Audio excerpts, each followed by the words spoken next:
নমস্কার দর্শকবৃন্দ, আশা করি আপনারা সবাই ভালো আছেন। আমি আপনাদের কাছে প্রথমেই ক্ষমা চেয়ে নিচ্ছি যে অনেক দিন পর এই ভিডিও আপলোড করলাম বলে।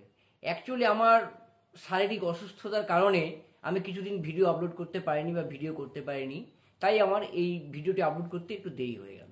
তো যাই হোক বন্ধুরা, আজকে যে বিষয়টি নিয়ে আমি আপনাদেরকে বলবো সেটি হচ্ছে এইচ পাইলোরি ইনফেকশন। মানে এই এইচ পাইলোরি ইনফেকশনটা কি, এটা কি থেকে হয়, এর কারণ কি, এই এইচ পাইলোরি ইনফেকশন হলে এর ট্রিটমেন্ট কি দেওয়া হয়, কি কি ওষুধ দেওয়া হয়, এই সমস্ত কিছু নিয়ে আমি আজকে আপনাদেরকে বলবো।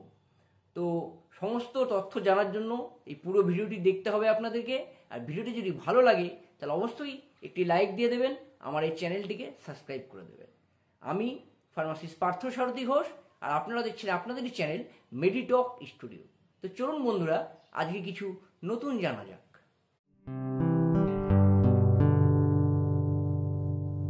বন্ধুরা, আজকের বিষয় হচ্ছে এইচ পাইলোরি ইনফেকশন। তো এই এইচ পাইলোরি ইনফেকশনের পুরো নাম হচ্ছে হেলিকোব্যাক্টার পাইলোরি ইনফেকশন। এটি হেলিকোব্যাক্টার পাইলোরি হচ্ছে একটি ব্যাকটেরিয়া, আর এই ব্যাকটেরিয়া দ্বারা যখন আমাদের পেট আক্রান্ত হয় তখনই কিন্তু এই ইনফেকশনগুলো হয়। এবং এর ফলে কি হয়, আমাদের পেটের মধ্যে পেট ব্যথা হয়, স্টোমাক আলসার হয়, এবং পেটের মধ্যে কিন্তু ক্যান্সারও হতে পারে এই ইনফেকশনের কারণে। তো একটি সমীক্ষায় জানা গেছে যে পৃথিবীর প্রায় 50% মানুষ কিন্তু এই এইচ পাইলোরি ইনফেকশনে আক্রান্ত হয়ে থাকেন। কিন্তু সব মানুষের মধ্যে কিন্তু এই ইনফেকশনের পরে সিমটম কিন্তু দেখা যায় না। কিছু কিছু মানুষের মধ্যে এই সিমটম দেখা দেয়, কিছু কিছু মানুষের মধ্যে এর সিমটম দেখা যায় না। যাদের ইমিউনিটি পাওয়ার বেশি তাদের মধ্যে কোনো সিমটম দেখা যায় না, এবং তাদের ক্ষেত্রে যাদের সিমটম দেখা যায় না তাদের কিন্তু কোনো ট্রিটমেন্টের প্রয়োজন নেই। কিন্তু যাদের ইমিউনিটি পাওয়ার কম, যাদের মধ্যে এই সিমটম দেখা দেয়, তাদের কিন্তু অবশ্যই ট্রিটমেন্টের দরকার আছে। তো বন্ধুরা, এবার জেনে নিই যে এই যে এইচ পাইলোরি ইনফেকশন এটি কি কারণে হয়। তো এটার যে মূল কারণ হচ্ছে কন্টামিনেটেড খাবার এবং কন্টামিনেটেড জল। আমরা যদি কোনো কন্টামিনেটেড খাবার বা জল খাই, অপরিষ্কার জল বা খাবার খাই, সেখান থেকে কিন্তু এইচ পাইলোরি ইনফেকশন হতে পারে। এইবার যদি কোনো ব্যক্তির এইচ পাইলোরি ইনফেকশন হয় এবং সেই ব্যক্তির পায়খানা মানে স্টুল, বমি বা স্যালাইভার সংস্পর্শে যদি অন্য কোনো মানুষ আসে, তাহলেও কিন্তু সেই ব্যক্তির এইচ পাইলোরি ইনফেকশন হতে পারে। এছাড়া যদি যারা খুব ছোট জায়গার মধ্যে থাকে বা যারা খুব ভিড়ের মধ্যে থাকে, সেই সব ব্যক্তিদের ক্ষেত্রেও কিন্তু এই ইনফেকশন দেখা যায়। এবং পরিশেষে যেটা বললাম যে অপরিষ্কার খাওয়ার, অপরিষ্কার জল, এগুলো খেলে কিন্তু এই ইনফেকশন দেখা যায়। তো এগুলোই হচ্ছে কিন্তু এই ইনফেকশন হওয়ার মেন কারণ। বন্ধুরা, এবার জেনে নেওয়া যাক যে এই এইচ পাইলোরি ইনফেকশনের সিমটম কি। অ্যাকচুয়ালি প্রথমেই বললাম যে আমাদের পৃথিবীর 50% মানুষের মধ্যে কিন্তু এই ইনফেকশন হয়। তার মানে দুজনের মধ্যে একজন মানুষের কিন্তু এই ইনফেকশন দেখা যায়। কিন্তু যাদের মধ্যে সিমটম থাকে না তাদের ট্রিটমেন্টের দরকার নেই, আর যাদের মধ্যে সিমটম থাকে তার ট্রিটমেন্টের দরকার আছে। তো এবার জেনে নিই যে এই এইচ পাইলোরি ইনফেকশন হলে কি কি সিমটম দেখা যায়। তো সিমটমগুলোর মধ্যে প্রথম হচ্ছে পেট ব্যথা করবে, সবসময় পেট ব্যথা হবে। তারপরে পেটে জ্বালা হবে, যদি আমরা খালি পেটে থাকি, খালি পেটে থাকলে পেট ব্যথা করবে। খাওয়ার ঠিক মতো হজম হবে না, পেটটা সবসময় ফুলে থাকবে, ফেপে থাকবে। তারপরে বারবার কি বলবো, ঢেকুর উঠবে, বারবার পেট ফেপে যাবে, এবং পায়খানার সাথে বা বমির সাথে রক্ত হতে পারে, বারবার বমি বমি ভাব পেতে পারে, বমির সাথে রক্ত বেরোতে পারে, পায়খানার সাথে রক্ত বেরোতে পারে, বমির কালার বা পায়খানার কালার কালচে রঙের হয়ে যেতে পারে। তো এরকম বিভিন্ন রকমের সিমটম কিন্তু দেখা যায়। আর এই সিমটমগুলো যদি আপনার দেখা যায় তাহলে কিন্তু আপনারা একদম দেরি না করে সঙ্গে সঙ্গে কোনো ডাক্তারবাবুর কাছে যাবেন এবং ডাক্তারবাবুকে এই সিমটমগুলির কথা বলবেন। না তো কিন্তু আপনার এই সিমটম মানে এই যে এইচ পাইলোরি ইনফেকশন হয়েছে সেটা কিন্তু ঠিকমতো ধরা পড়বে না। বন্ধুরা, এই যে উপরের যে সিমটমগুলোর কথা আমি বললাম, তো এই সিমটমগুলো কিন্তু অনেক অসুখ হলেই কিন্তু এরকম সিমটম দেখা দেয়। তো আপনি বুঝবেন কি করে যে আপনার এই এইচ পাইলোরি ইনফেকশন হয়েছে, কারণ এই সিমটমগুলো কিন্তু বিভিন্ন রকম অসুখে দেখা দেয়। তো এইটি বুঝতে গেলে আপনাকে সবার প্রথমে আগে কোনো ডাক্তারবাবুর কাছে যেতে হবে। ডাক্তারবাবুর কাছে গেলে ডাক্তারবাবু আপনাকে প্রথমে কয়েকটি টেস্ট দেবেন। সেই টেস্টগুলো থেকেই কিন্তু আপনি বুঝতে পারবেন যে আপনার এইচ প্যাইলোরি ইনফেকশন হয়েছে কি হয়নি। তো চলুন এবার জানা যাক কী কী টেস্ট ডাক্তারবাবুরা দেন।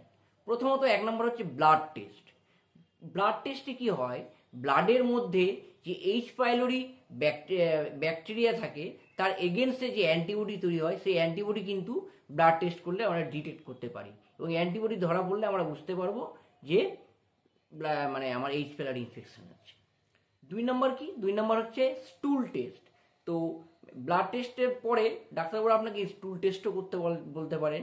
এই স্টুল টেস্ট 2 রকম হয়, একটা হচ্ছে স্টুল অ্যান্টিজেন টেস্ট এবং 2 নম্বর হচ্ছে স্টুল পিসিআর টেস্ট। এই 2 রকম টেস্টের মাধ্যমে আমরা বুঝতে পারি আপনার এইচ পাইলোরি ইনফেকশন আছে কি নয়।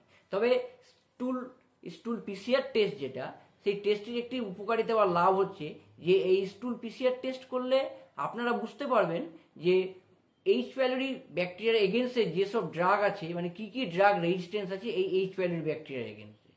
তো এই জিনিসগুলো কিন্তু আপনারা স্টুল টেস্ট করলে, মানে স্টুল পিসিআর টেস্ট করলে জানতে পারবেন। 3 নম্বর হচ্ছে ব্রিথ টেস্ট। এই ব্রিথ টেস্ট হচ্ছে একটি টেস্ট, এর মাধ্যমেও কিন্তু আপনারা ডাক্তাররা বুঝতে পারেন যে আপনার মধ্যে এইচ প্যাইলোরি ইনফেকশন আছে কি নেই। আর 4 নম্বর কি হচ্ছে, 4 নম্বর হচ্ছে আপাই জিআর এন্ডোস্কোপি। এটিও একটি টেস্ট। এই আপার জিআর এন্ডোস্কোপিতে কি হয়, একটি দূরবীন আপনার পেটের মধ্যে প্রবেশ করানো হয়, এবং এই পেটের মধ্যে প্রবেশ করিয়ে সেই দূরবীনটি সাহায্যে বিভিন্ন আপনার স্টোমাকে বিভিন্ন জায়গা দেখা হয়, এবং সেখান থেকে স্যাম্পল বায়োপসি কপি নিয়ে সেই বায়োপসি টেস্ট করে কিন্তু ডাক্তারবাবুরা বুঝতে পারেন যে আপনার এইচ পাইলোরি ইনফেকশন হয়েছে কি হয়নি। তো এইরকম 4-5 রকমের টেস্ট আছে।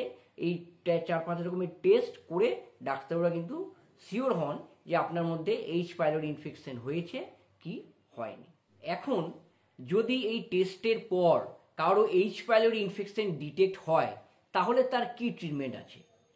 তো কারো এইচ পাইলোরি ইনফেকশন যদি ডিটেক্ট হয়, তাহলে তার ট্রিটমেন্ট, ফার্স্ট লাইন যে ট্রিটমেন্ট, সেটি 2 রকম মেডিসিন আমরা ডাক্তাররা দিয়ে থাকেন। একটি হচ্ছে পিপিআই জাতীয় মেডিসিন, যেটাকে আমরা বলি প্রোটন পাম্প ইনহিবিটর, যার মধ্যে প্যান্টোপ্রাজোল, রেবিপ্রাজোল, অমিপ্রাজোল, ল্যান্সোপ্রাজোল, এরকম পিপিআই জাতীয় একটি ট্যাবলেট আপনাদেরকে দেওয়া হয়, এবং সেই ট্যাবলেটটি খেলে কি হবে, আপনার পেটের ভিতরে যে গ্যাস্ট্রাইটিসের ব্যথা বা পেট ব্যথা, গ্যাস্ট্রাইটিস হয়, পেট জ্বালা করে, এইরকম যে সিমটমগুলো আছে সেগুলো কিন্তু ঠিক হয়ে যায়। এবং এই পিপিআই জাতীয় ট্যাবলেটের সঙ্গে 2 নম্বর আরেকটা যেটা দেওয়া হয়, সেটি হচ্ছে কি অ্যান্টিবায়োটিক। এক্ষেত্রে কি হয়, amoxicillin, clarithromycin, tetracycline, metronidazole, tinidazole, এই জাতীয় অ্যান্টিবায়োটিকগুলো কিন্তু ডাক্তারবাবুরা যে কোনো একটি দেন বা যে কোনো দুটি একসঙ্গে কিন্তু আপনাদেরকে দিতে পারেন। তাহলে 1 নম্বর হচ্ছে পিপিআই জাতীয় ট্যাবলেট এবং 2 নম্বর হচ্ছে অ্যান্টিবায়োটিক। এটি হচ্ছে ফার্স্ট লাইন ট্রিটমেন্ট। এই দুটোর মাধ্যমে কিন্তু আপনার এই এইচ পাইলোরি ইনফেকশনের ট্রিটমেন্ট করা হয়। এবং এছাড়াও কোনো কোনো ক্ষেত্রে ডাক্তারবাবুরা কি করেন, আপনাকে একটি আলসার কোটিং এজেন্টও কিন্তু দিতে পারেন। আলসার কোটিং এজেন্ট যেমন হচ্ছে বিসমাস স্যালিসাইলেট। তো এই বিসমাস স্যালিসাইলেট হচ্ছে আলসার কোটিং এজেন্ট, এটি দিতে হয়, এটি আপনাকে ডাক্তারবাবু কিন্তু কোনো কোনো ক্ষেত্রে দিতে পারেন। তো এটির কাজ হচ্ছে কি, এটি স্টোমাকের ওয়াল যেটা আছে, এই স্টোমাকের ওয়ালের উপরে একটি কোটিং সৃষ্টি করে, মানে কোটিং তৈরি করে, যার ফলে কি হয়, আমাদের কিন্তু স্টোমাকের মধ্যে যে আলসার হওয়ার ভয়টা, সেই আলসার হওয়ার ভয়টা কিন্তু আর থাকে না। বা যদি কারো আলসার হয়ে থাকে, সেই আলসারটা মানে তাড়াতাড়ি হিলিং করতে কিন্তু সাহায্য করে এই বিসমাস স্যালিসাইলেট। তো এটি একটি আলসার কোটিং এজেন্ট, এই জিনিসও কিন্তু ডাক্তারবাবুরা দিয়ে থাকেন। তো এই 3 ধরনের ট্রিটমেন্ট হচ্ছে এই এইচ পাইলোরি ইনফেকশনের জন্য এই ট্রিটমেন্ট। আর এই ক্ষেত্রে একটি কথা বলে রাখা প্রয়োজন যে এই ট্রিটমেন্ট যখন চলে, আপনারা কিন্তু এই ট্রিটমেন্ট চলাকালীন কখনোই ব্যথার ওষুধ কিন্তু খাবেন না, বা ডাক্তারবাবুরাও কিন্তু কখনো ব্যথার ওষুধ আপনাকে দেবেন না। যেমন ব্যথার ওষুধ যেমন আইবুপ্রোফেন আছে, তারপরে অ্যাসপিরিন আছে, বা আরও যেসব ব্যথার ওষুধ আছে সেগুলো কিন্তু একদমই খাওয়া উচিত নয়।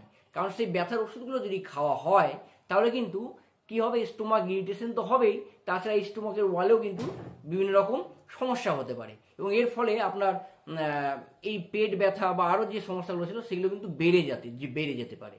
আর এই জন্যই কিন্তু এই ট্রিটমেন্ট চলাকালীন কোনো রকম ব্যথার ওষুধ খাওয়ার নিষেধ। তো এই হচ্ছে ট্রিটমেন্ট। কিন্তু সব শেষে আপনাদেরকে একটি কথা বলে রাখি, এই যে অ্যান্টিবায়োটিকগুলোর কথা বললাম বা পিপিআই জাতীয় ওষুধগুলোর কথা বললাম, সেগুলো কিন্তু একদমই ডাক্তারবাবুর কাছে না গিয়ে, ডাক্তারবাবুর পরামর্শ না নিয়ে কিন্তু একদমই আপনারা নিজে থেকে খেতে যাবেন না। কারণ আপনার এই টেস্টের ফলে যদি এইচ পাইলোরি ইনফেকশন ধরা পড়ে, সেই ইনফেকশনের জন্য আপনার কী রকম অ্যান্টিবায়োটিক লাগবে বা কী রকম অ্যান্টিবায়োটিক দিলে আপনার এই ইনফেকশন তাড়াতাড়ি ঠিক হবে সেটা কিন্তু আপনার ডাক্তারবাবুই কিন্তু ঠিক করতে পারবেন এবং ডাক্তারবাবু ঠিক ওষুধটি আপনাকে দিতে পারবেন। তাই জন্য কখনোই নিজে নিজে ফার্মেসি থেকে গিয়ে ওষুধ একদমই খাবেন না। সবসময় ডাক্তারবাবুর পরামর্শ নিয়ে ডাক্তারবাবুর প্রেসক্রিপশন অনুযায়ী ওষুধ খাবেন এবং ডাক্তারবাবু যতদিন বলবেন ঠিক ততদিনই কিন্তু সেই ওষুধগুলো খাবেন। তো বন্ধুরা, আজকে এই এইচ পাইলোরি ইনফেকশন সম্পর্কে আপনাদেরকে বললাম। আপনারা আশা করি ভালোভাবে বুঝতে পারলেন। এরপরেও যদি আপনাদের কিছু জিজ্ঞাসা থাকে আমাকে অবশ্যই আপনারা আমার কমেন্ট বক্সে জানাতে পারেন, আমি আপনাদেরকে উত্তর দেওয়ার চেষ্টা করব।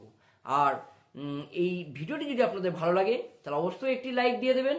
আর নতুন যারা দর্শক এই ভিডিওটিকে ভিউ করলেন তারা অবশ্যই আমার এই চ্যানেলটিকে সাবস্ক্রাইব করে দেবেন, কারণ এই চ্যানেলটিকে যদি আপনারা সাবস্ক্রাইব করে দেন তাহলে পরবর্তী যে ভিডিওগুলো আসবে তার নোটিফিকেশন আপনার কাছে যাবে এবং সেই ভিডিওগুলো আপনারা দেখতে পারবেন। তাহলে বন্ধুরা, আজকে এটুকুই।